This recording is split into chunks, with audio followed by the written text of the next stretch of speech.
আসসালামু আলাইকুম and welcome to my channel mister আপলোডারে। তো ভিউয়ার্স, নতুন ভিডিও নিয়ে চলে আসলাম।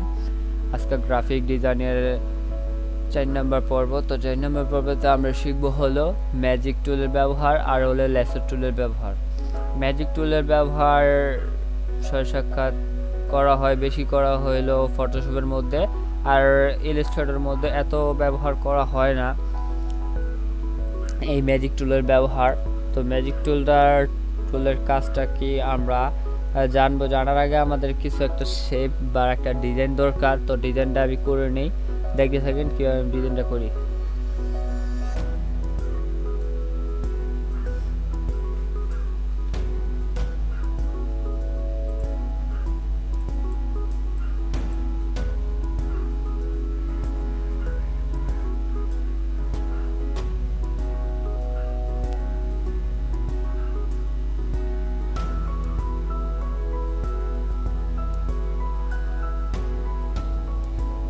তো দেখেন ব্ল্যাক কালারের আমার এই সবগুলো আমি ডিজাইন দিতেছি ব্ল্যাক কালারে। তো দেখানো বেশি দেখাবে, ব্ল্যাক কালারটা একটু ফুটে থাকবে।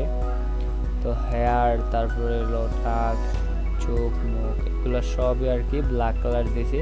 তো এখন যদি আমরা এই ম্যাজিক টুল দিয়ে আমরা হেয়ারটাকে বা চুলটাকে আমরা যদি সিলেক্ট করি, দেখবেন কালো কালারের যতগুলো শেপ আছে সবগুলা সিলেক্ট হয়ে গেছে, দেখতে পাচ্ছেন। কারণ ব্ল্যাক কালার আছে বিদায় সবগুলা সিলেক্ট হয়ে গেছে। তো এখান থেকে আমরা এখন ব্যাগে যাব, ব্যাগে গিয়ে সবগুলাকে সিঙ্গেল সিঙ্গেল কালার দেব। দেখেন কালার দিলাম, এটাকে ওই নিচের ব্যাকগ্রাউন্ডটা যে কালার ওই কালারটা দিয়ে দিলাম একটা চোখের। দেখবেন ওইটাকে ক্লিক করলেই আমার ভিতরের ব্যাকগ্রাউন্ড আর চোখটাকে একসাথে কালার হয়ে যাবে। তো দেখেন আমি ম্যাজিক টুল দিয়ে হেয়ারটাকে ক্লিক করলাম, হেয়ারের চুল শুধু সিলেক্ট হলো। এখন ওই ক্লিক করছি ইয়াটাকে, চোখটাকে, চোখের সাথে ওই ব্যাকগ্রাউন্ডটা বা বডিটা শুধু আমাদের ইয়া হয়ে গেল, সিলেক্ট হয়ে গেল। দেখেন এটা কি ইফেক্ট করছে, শুধু কালার যে কালার থাকবে ওই কালারের মধ্যে যদি অন্য কোনো কালারও থাকে সেগুলাকে ধরবে না। যদি সেম কালার যদি থাকে তাহলে সে একসাথে সিলেক্ট করবে। সিলেক্ট করার পর ওইখানে আপনি কালার চেঞ্জ করতে পারবেন এরকম। তারপরে এই ম্যাজিক টুলের মধ্যে আরো 5টা টুলস বা 5টা ইয়া আছে, 5টা টুলসের মতো একটা ইয়া আছে। তো ওইটাকে যদি ডাবল ক্লিক করেন, ডাবল ক্লিক করলে ওই অপশনটা আপনারা পাবেন। অপশনটা পেয়ে গেলে তারপর ওইখান থেকে একটা একটা করে আপনারা দিয়ে বুঝতে পারবেন কোনটার কি কাজ। তো আমি এখন দেখিয়ে দিব কোনটার কি কাজ।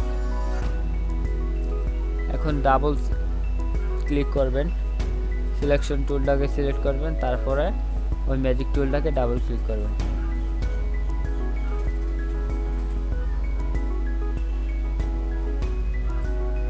ডাবল ক্লিক করলাম, করার পর দেখেন অপশনটা চলে আসছে। তারপরে দেখেন এখানে ফিল্ড কালার, তারপরে স্টক, তারপর হলো ওপাসিটি, ব্লেন্ডিং, মেক, এগুলো আর কি আপনার আছে। এগুলো থেকে একটা ডিজাইন হবে। তো যদি ফার্স্টে আপনার এই ফিল্ড কালারটা থাকে তাহলে এই ফিল্ডের অপশনটাকে ধরবে আপনার, ওই যেভাবে আমরা বললাম শুধু ফিল্ডটাকে ধরবে, ধরার পর আপনাকে কালার চেঞ্জ করতে দিবে। যদি এক কালারের একটা ডিজাইনের মধ্যে এক কালারের অনেকগুলো শেপ হয়, ওইগুলাকে সব একসাথে সে সিলেক্ট করে নেবে। কোনো বারবারই সিলেক্ট করার দরকার না, একটা ক্লিক করবেন, যে কোনো মনে করেন 3টা কালার হলো, তো একটা হলুদের মধ্যে ক্লিক করবেন, 3টা হলুদ, এইভাবেই সিলেক্ট হয়ে যাবে। তো এটা হলো ওই ফিল কালারের মধ্যে। তারপরে স্টকের কালারের মধ্যে যদি স্টক বাড়াবেন কমাবেন, এটা হলো স্টকের মধ্যে কালার বা আপনার ইয়াটা হবে। স্টকের মধ্যে এত একটা আমি কাজ করি না এখান থেকে, এখানে একটু ঝামেলা, কারণ এখানে ঢুকে তারপর আপনার স্টক বা ইয়া করতে হয়। এটা থেকে ভালো আমি ডাইরেক্ট স্টক বা কিছু বাড়াতে চাইলে স্টক বাড়াতে পারবো বা স্টক কমাতে পারবো। আর আমি স্টকের কালার আছে, কালার আমি চেঞ্জ করে দিতে পারবো। ওই উপরে দেখা যেতেছে স্টক কালারও আছে, আবার স্টকের ইয়ার সামনে বা দেখবেন আমি কমাইতেছি বাড়াইতেছি, এখানে আপনারা বাড়িয়ে নেবেন, দেখবেন আপনাদের সবই স্টক বা কালার, স্টকের কালারগুলো চেঞ্জ হবে, স্টকটা মোটা হয়ে যাবে। এভাবে আপনারা করে দিবেন। আর এত একটা আপনারা যদি আপনাদের ইচ্ছা হয় আপনারা করবেন এইখান থেকে অপশনটাকে, 5টা অপশন আসে, 5টা অপশন থেকে আপনারা করে নেবেন। নিচে দুইটা তো একটা আমি করি নেই, আমি এটাকে আমি একটু কাজ করি না। এই ম্যাজিক টুল দ্বারা আমি এই ইলাস্ট্রেটরে বেশি একটা কাজ করি না। ফটোশপের মধ্যে এই ম্যাজিক টুলের অনেক ব্যবহার আছে, বলে শেষ করা যাবে না।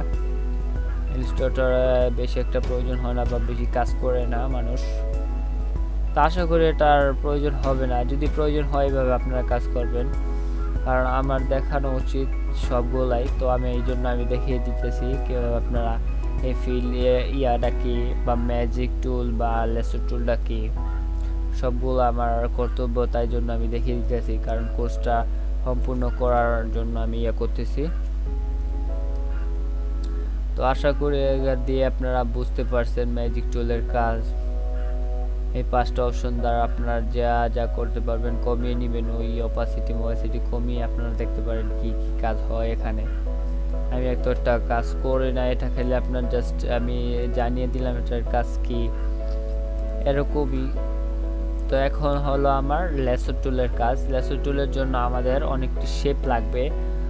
তো লেসো টুলের কাজটা হলো কি, আপনার অনেকগুলা থাকবে, ডিজাইন থাকবে। তো অনেকগুলো ডিজাইনের মধ্যে আপনি দুই একটা বা 4-5টা ডিজাইন আছে, ওইখান থেকে একটা তো এমনি সিলেক্ট হয়ে যায়। ওই সিলেকশন টুল দ্বারা যদি আপনি ক্লিক করেন তো একটা ইজিলি সিলেক্ট হয়ে যাবে। তো এই বড়টা আর এই বড়টা যদি আমি সিলেক্ট করতে চাই, আমার কি করা লাগবে, ওই লেসো টুলটাকে খালি ওইখান থেকে এই শেপের মধ্যে আনবো আমি। দেখেন আমরা কিভাবে আনি। তো এখন মাঝখান দিয়ে আনছি, এই 3টা আমার সিলেক্ট হয়ে গেল, যে 3টার উপরে সিলেক্ট করছি। দেখেন শুধু আমার গ্রুপ নাই দেখা এই সার্কেলটা আমার এলিপেন্স টুলটা আমার শুধু আমার হয়েছে। এখন দেখেন শুধু হেয়ারটা আর ওই হয়েছে, রেক্ট্যাঙ্গেলটা হয়েছে। এখন যদি আমি পুরাটা করতে চাই, পুরাটা আমার সার্কেল করতে হবে, তারপর ওইখানে গিয়ে সার্কেল করলে চলবে, না করলে চলবে। দেখেন দুইটাই সিলেক্ট হয়েছে। এই লেসো টুলের কাজ হলো এই সিলেক্ট করা। কোনো একটা অংশটাকে আপনি কালার বা কিছু চেঞ্জ করবেন, কিছু করবেন, তো ওইখান থেকে ডাইরেক্ট গিয়ে আপনি 2-1টা বা 4-5টা অনেকগুলো আপনি একসাথে সিলেক্ট করতে পারবেন। এইভাবে যেভাবে আমি করতেছি ওইভাবে আপনার একটারভাবে নেবেন, নেওয়ার পরে করবেন। দেখেন আমি কি করছি, দেখেন ওইগুলো আমি দেখছেন সিলেক্ট হয়ে গেছে। যেভাবে আমরা হাতটা নাড়াইতেছি মাউস দ্বারা, ওইভাবে আপনার যে কটার উপরে নাড়াইতেছে ওই কোটাই আপনার সিলেক্ট হয়ে যেতেছে। আশা করি আপনারা বুঝতে পারছেন লেসো টুল আর হলো ম্যাজিক টুলের কাজ আমরা কিভাবে করতে পারি। এইভাবে আপনারা করবেন লেসো টুল আর হলো ম্যাজিক টুলের কাজ। তো আশা করি বুঝতে পারছেন। পরবর্তী ভিডিওগুলো দেখার জন্য আমন্ত্রণ রইল। চ্যানেলটাকে সাবস্ক্রাইব করে রাখবেন। ভিডিওটা ভালো লাগলে লাইক, কমেন্ট অ্যান্ড শেয়ার করে দিবেন। Thank you for watching this video.